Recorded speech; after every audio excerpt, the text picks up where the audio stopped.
રાજ્યના 98 તાલુકામાં વરસાદ નોંધાયો છે, જેમાં સૌથી વધુ વલસાડના કપરાડામાં 4.5 ઇંચ વરસાદથી જળબંબાકારની સ્થિતિ સર્જાઈ છે, જ્યારે રાજકોટના પડધરીમાં 4 કલાકમાં 3.25 ઇંચ વરસાદથી રાજકોટ પાણી થયું છે।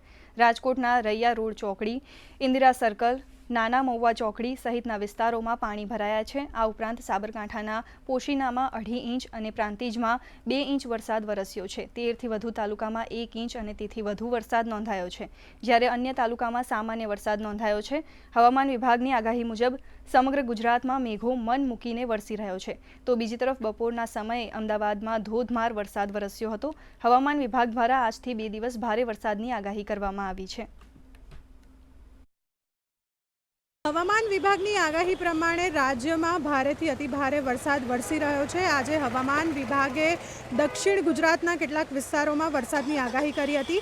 આ સાથે જ અમદાવાદમાં પણ છૂટાછવાયા વરસાદની આગાહી કરવામાં આવી હતી, જેને લઈને આજે અમદાવાદમાં છેલ્લા અડધો કલાકથી વરસાદ વરસી રહ્યો છે કે અડધો કલાકના વરસાદમાં નીચાણવાળા વિસ્તારોમાં પાણી ભરાવની સમસ્યા સર્જાઈ છે।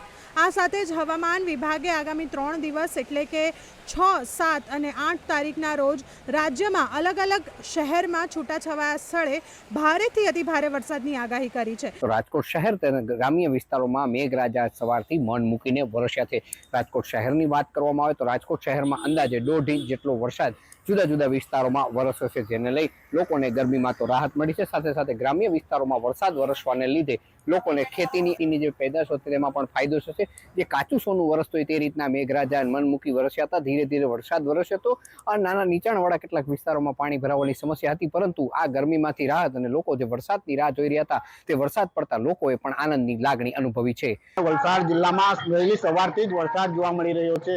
વલસાડ જિલ્લાના તમામ તાલુકાઓમાં આજરોજ વહેલી સવારથી ધોધમાર વરસાદ વરસી રહ્યો હતો।